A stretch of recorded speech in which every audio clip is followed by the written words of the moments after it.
Dieu. Hey.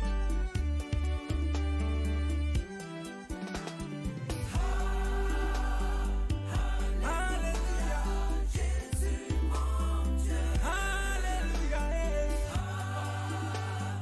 Alléluia. Feel it. Imad Godey, Jésus-Christ déclara, « Mon Père et moi, nous sommes un. » Alors, le Fils est fait à l'image de Dieu. Dieu a choisi des hommes depuis le sein maternel qu'il a mis à part pour un usage sacré. Et chacun de ces hommes de Dieu doit pouvoir se regarder dans un miroir et attester qu'ils sont l'image et le miroir de Dieu. Sur ce plateau, nous avons invité l'apôtre Adolphe Boumter afin qu'il nous parle de sa vie et de son ministère. Alors, bonjour homme de Dieu. Bonjour bien-aimés et merci pour l'opportunité que vous me donnez d'être parmi vous ici aujourd'hui. Ok. Est-ce qu'en quelques mots, vous pouvez nous parler de vous? Qui est l'apôtre Adolphe Boumter? Oh, c'est avec immense plaisir que je vais le faire. Je suis un jeune serviteur de Dieu qui a commencé à présenter l'évangile de Jésus-Christ dans mon pays, le Cameroun, depuis 2009. Oui. En tant que pasteur des jeunes, j'ai travaillé avec des hommes de Dieu avant qu'aujourd'hui je sois effectivement pionnier d'une mission, d'un ministère. Et donc en 2009, quelques années, un an et demi après que j'ai pu marcher avec le Seigneur, j'ai commencé à diriger la jeunesse dans un ministère qui est ici à Douala. Oui. En tant que pasteur des jeunes, j'ai été là pendant près de 3 ans avant de me déplacer vers la ville de Buea où, pour des raisons académiques, où j'ai eu aussi là-bas à travailler dans un autre ministère.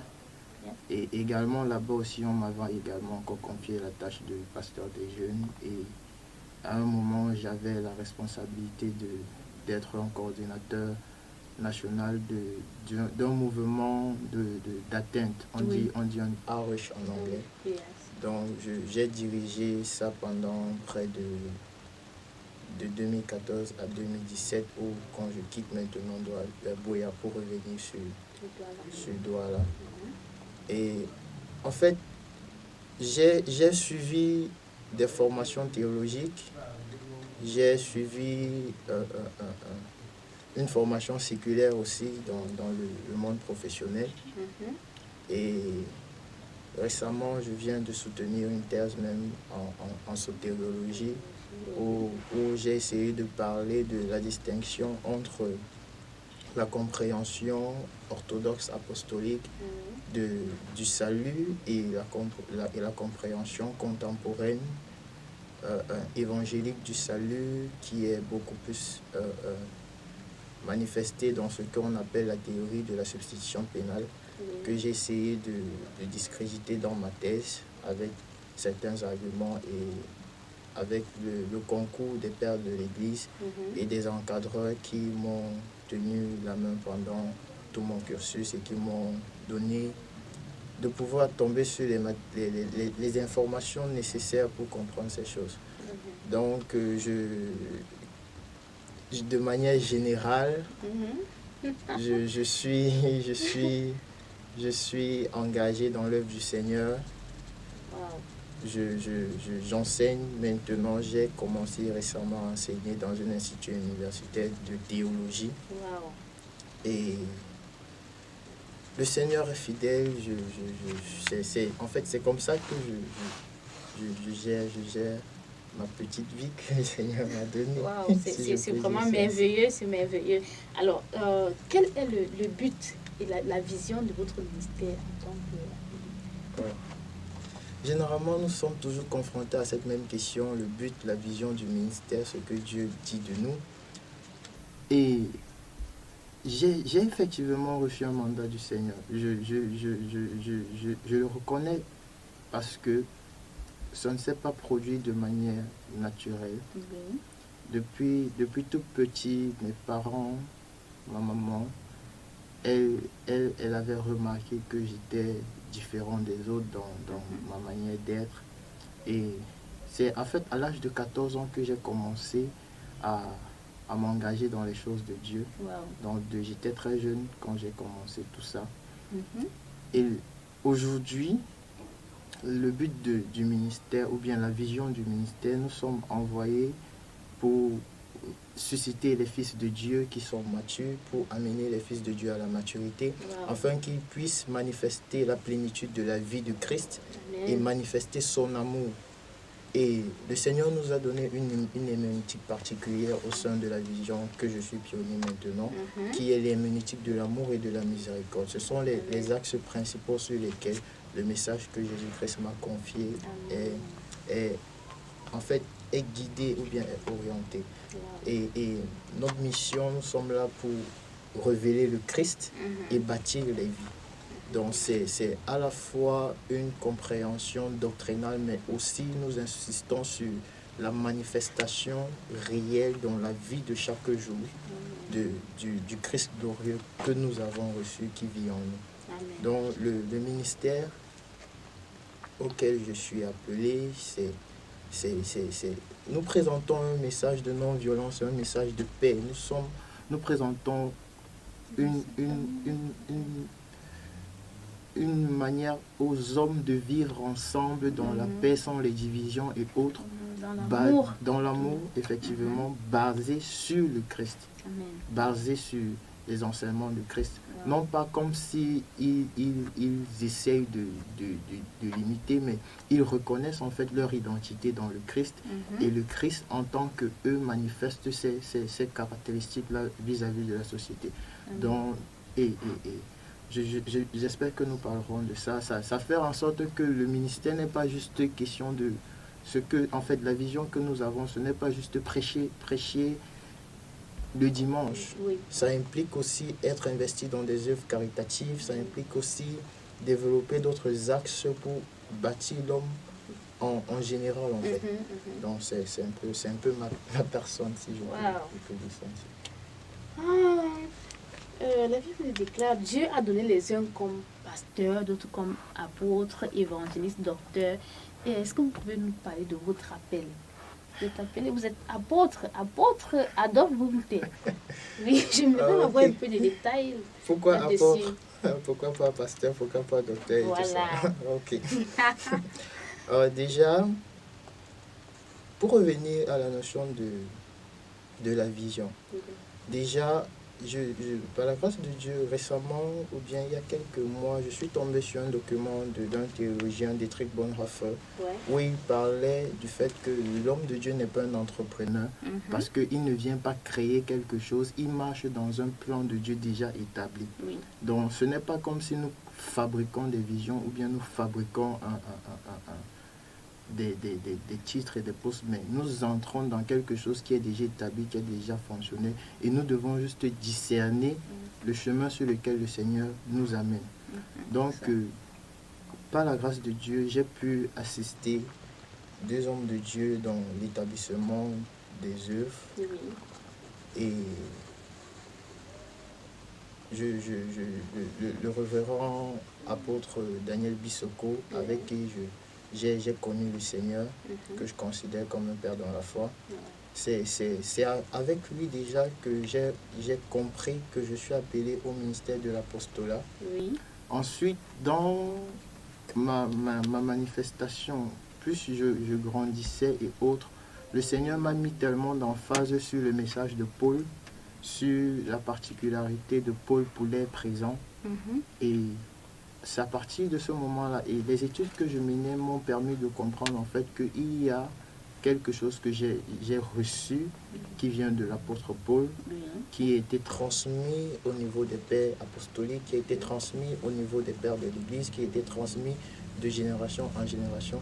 Et puis à partir de là, j'ai compris que en fait, puisque c'est un message qui est fondé sur ce que l'apôtre Paul nous a révélé et ce que Jésus-Christ a dit également, donc j'ai compris que je suis appelé à une succession apostolique polynéenne. Donc c'est comme ça donc Apostolique successeur. c'est comme ça donc que j'ai compris ça et j'ai compris en fait pourquoi est-ce que je suis dans cet office. Oui. Pourquoi est-ce que je suis reconnu comme ça? Parce que ce sont des personnes qui m'ont reconnu de la sorte, qui ont affirmé avoir vu ce don de Dieu dans ma vie, cette manifestation de Dieu dans ma vie. Donc, je reçois l'appel du Seigneur, l'appel au ministère, toujours en 2009. Dans les débuts de l'année, j'étais dans la maison de mon père. Et au cours d'une session de méditation personnelle, je peux dire, j'ai eu une sorte d'épiphanie où le Seigneur se révèle à moi. Et à ce moment-là, je me suis vu prêcher dans des pays, prêcher dans des endroits. Wow.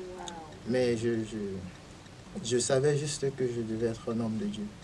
Et puis c'est à partir de là où j'ai commencé à travailler avec ces hommes de Dieu-là. Et le Seigneur m'a formé pendant tout ce temps pour que j'arrive à l'état où je suis aujourd'hui. Alors, sans tarder, quelles sont vos expériences avec le Christ au quotidien? Des choses que vous sentez que vous n'aurez jamais pu faire si ce n'était pas par la force de Dieu elle-même.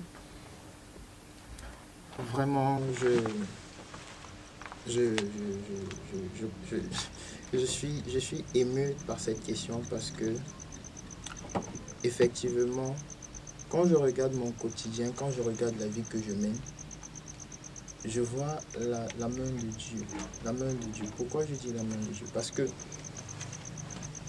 quand j'ai commencé en fait à diriger en tant que pasteur de jeunes, toujours dans cette vie, oui, j'ai eu certaines difficultés au niveau de la santé. Et j'ai même eu à subir une opération à l'époque. Je pense que ça devait toujours être en 2009 ou 2010.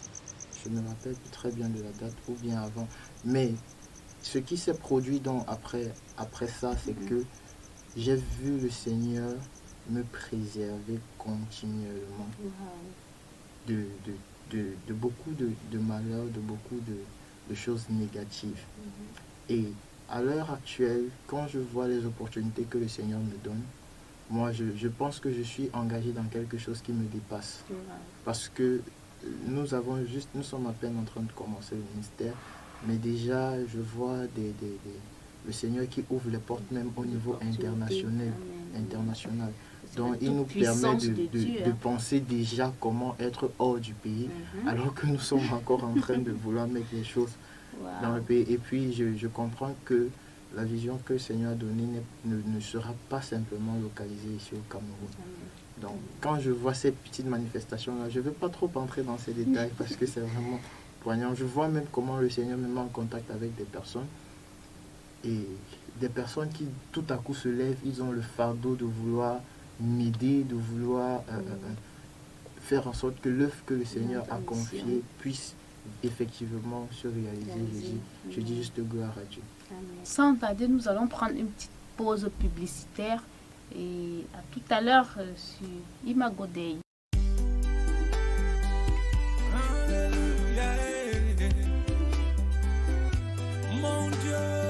Comme de dire, comment faites-vous pour concilier votre vie privée et votre ministère? Merci, ça c'est une question très pertinente parce que si en tant que serviteur de Dieu, on ne parvient pas à bien gérer sa vie privée, on aura des problèmes au niveau du ministère, ça aura des répercussions. En fait, il faut marcher par ordre de priorité et c'est ce que je fais. Donc, je marche par ordre de priorité, je marche en ayant à cœur la vision que Dieu m'a donnée, en ayant à cœur la présentation de Christ en fait. Parce que dans tout ce que je fais, je ne dissocie pas l'homme de Dieu et la personne d'Adolphe. Donc, je ne dissocie pas les deux. C'est une personne. Je ne vis pas dans un monde dualistique, je vis dans un monde unique, un monde christique, dont je suis centré sur tout ça.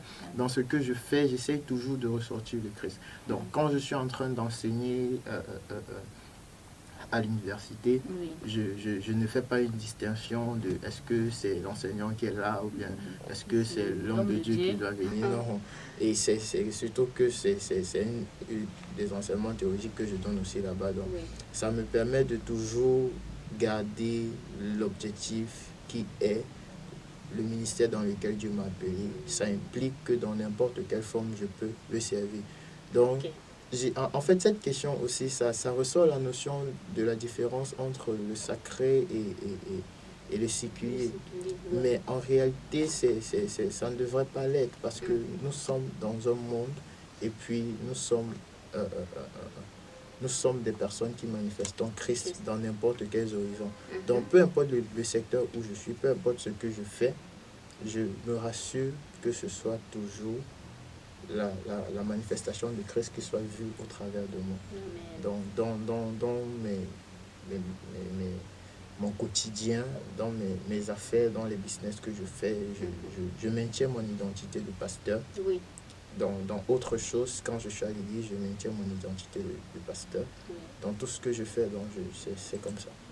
Okay. Quelles sont les difficultés auxquelles vous faites face pendant votre mission? Il y a beaucoup de difficultés. Beaucoup de difficultés.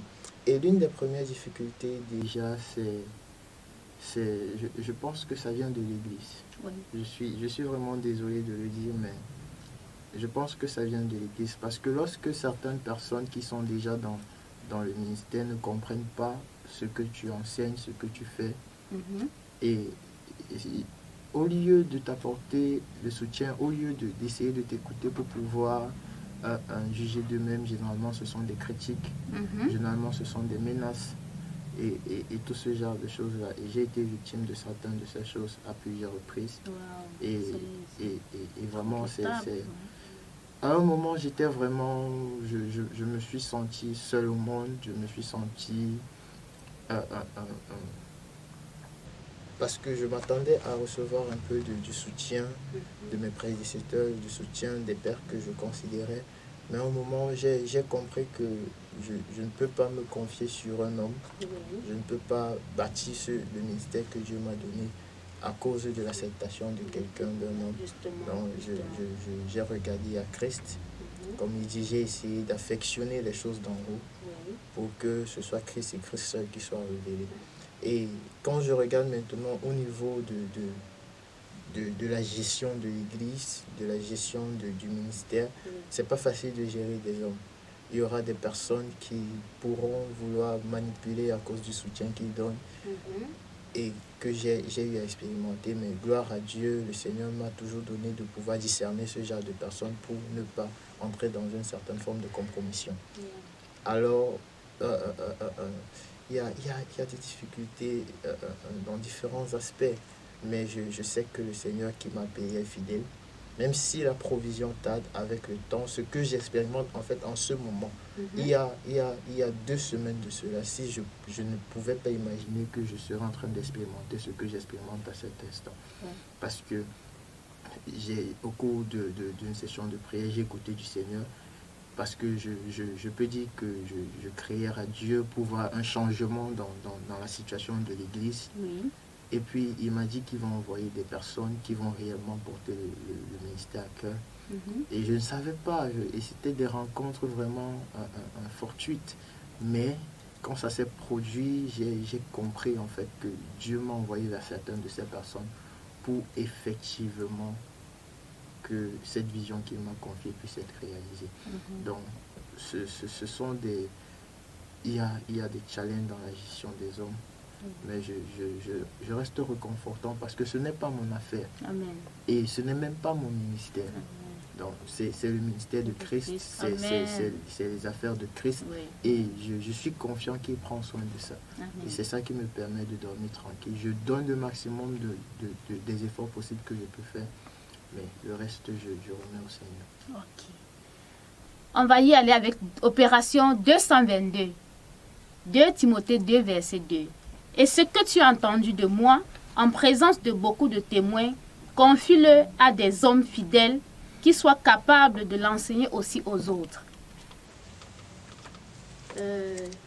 Apôtre Adolphe Boumté, quels sont vos projets concernant l'expansion de l'Église? Alors, je pense que le moment est venu de réclamer ce qui nous revient de droit en Christ Jésus. Effectivement. Le message de Christ, le message de l'amour, le message de la paix, le message de l'acceptation de l'autre sans créer de différenciation, de la grâce, nous donne de pouvoir avoir une urgence. Ça nous met en fait en urgence. Ça nous donne le besoin de communiquer aux autres l'amour de Dieu que nous avons reçu. Alors, pour pouvoir le faire, le Seigneur m'a donné, par sa grâce, d'établir des cellules. Oui. Bon, j'appelle pas ça cellules, mais je considère ça comme des églises de maison. D'accord. Donc, nous fonctionnons sur ce système-là. Et au travers de ça, progressivement, nous avons la possibilité de communiquer avec notre communauté, avec le peuple environnant. Donc, c'est en fait comme ça que le message a propagé. Et très bientôt, il y aura des ouvrages qui seront publiés. Il y aura des plateformes qui vont être mises sur pied, des plateformes sur des réseaux sociaux qui vont être mises sur pied. Et plusieurs autres outils que le Seigneur va mettre à notre disposition. Donc nous ne nous épargnons en rien. Tout ce qui est nécessaire pour que nous puissions communiquer le Christ, nous le faisons. Ok. Alors, Éphésiens 2, verset 10 dit « Car nous sommes son ouvrage ayant été créé en Jésus-Christ pour de bonnes œuvres que Dieu a préparées d'avance afin que nous les pratiquions. » Alors, lorsque vous vous regardez dans un miroir, est-ce que vous pouvez attester que vous êtes l'image de Dieu? Waouh! Cette question, vraiment, elle est très poignante. Si je veux répondre ça de manière théologique, je vais dire effectivement oui, parce que l'homme a été fait à l'image de Dieu. Amen. Et quand je veux regarder de manière expérimentale, dans mon quotidien de chaque jour, dans ma ressemblance à Christ, je suis convaincu que je vois le Christ se révéler au travers de moi. Donc, je suis l'image de Dieu et je suis en processus de sa ressemblance. Ça fait en sorte que je peux présenter le Christ, comme Paul l'a dit, en toute sincérité. Dans le message que je présente, je le fais avec conviction, avec sincérité et d'une foi sincère en fait, d'un cœur pur, parce que je regarde à Christ et c'est lui qui me maintient, qui me tient fort, qui m'évite de tomber dans des pièges vraiment inutiles. Nous allons clôturer par un petit message adressé au monde et après une petite prière d'Éphésiens 1, verset 17 à 21. Alors, si vous avez un petit message à adresser aux spectateurs qui nous suivent, Ok. je le dirai. Déjà, merci à vous d'avoir suivi cette émission. Je veux effectivement vous recommander à Dieu et à sa parole de grâce qui a la capacité de vous bâtir. Le Seigneur Jésus-Christ, il est amour. Le Seigneur Jésus-Christ, il souhaite que nous tous nous puissions venir vers lui. Et sans aucune barrière. Et il souhaite vous montrer votre véritable identité. Il souhaite vous révéler à vous qui m'écoutez le dessein originel de votre création. Parce que c'est lui le plus grand ingénieur. Alors maintenant, il n'est plus question de regarder à Dieu de loin. Il n'est plus question de regarder à Dieu comme sur un miroir vraiment qui nous éloigne de lui, non.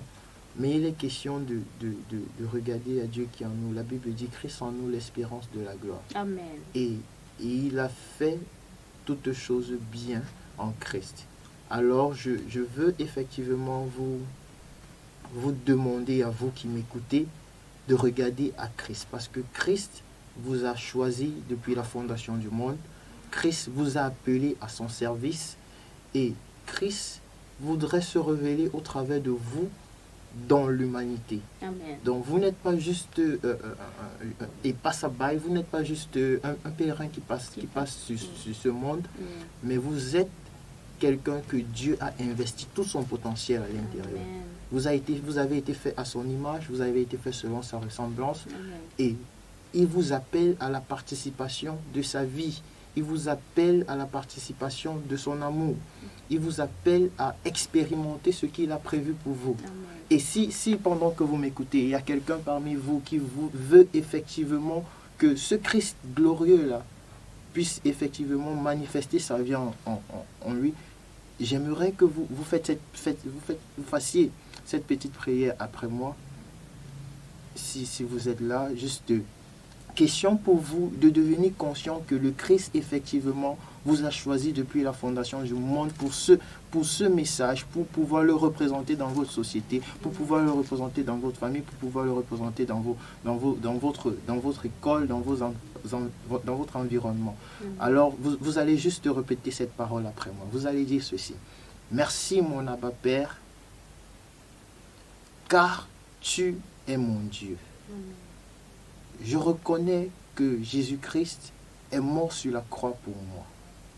Aujourd'hui, je reconnais que sa vie est en moi. J'affirme que Christ est mon Seigneur et mon Sauveur. J'affirme que j'appartiens à Jésus-Christ et que je suis membre de son corps. Je reconnais maintenant que ma vie est cachée en Christ et Christ en Dieu. Je soumets ma pensée à lui, je me soumets à la volonté de l'Esprit et dorénavant, Christ préside en moi parce que ma vie est sa vie. Merci Seigneur parce que tu m'as fait une nouvelle création en Christ. Merci Seigneur parce que tu m'as donné ta vie au nom de Jésus-Christ. Amen. Si vous avez fait cette parole, cette prière, cette affirmation avec moi, je veux vous conseiller aussi de pouvoir rejoindre une assemblée vivante. Et si vous voulez, vous pouvez nous rejoindre. On va vous donner les contacts pour que vous puissiez nous contacter. Et je suis sûr que le Seigneur qui vous a appelé à faire cette confession veut vous bâtir. Et si vous voulez, effectivement, il y a l'adresse email icam.info@gmail.com. Ça, c'est notre adresse email où vous pouvez nous écrire, l'adresse email de l'église, au secrétariat de l'église. Vous pouvez appeler le 6 61 60 53 09. 6 61 60 53 09. Et avec ça, vous allez recevoir l'encadrement nécessaire pour votre édification spirituelle. Que Dieu vous bénisse. Amen. Oh, ça fait du bien de se sentir constamment, de prendre conscience que nous sommes constamment dans la présence de Dieu. Alors, merci chers téléspectateurs d'avoir suivi et restez côté Mirror TV et à très très bientôt sur Imago Day. Alors, merci beaucoup apôtre de Dieu. Merci pour le privilège, merci de m'avoir invité à ce plateau. Amen. Au revoir à tout le monde, je vous aime.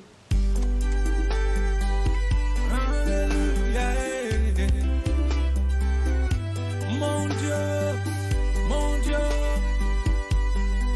Hey.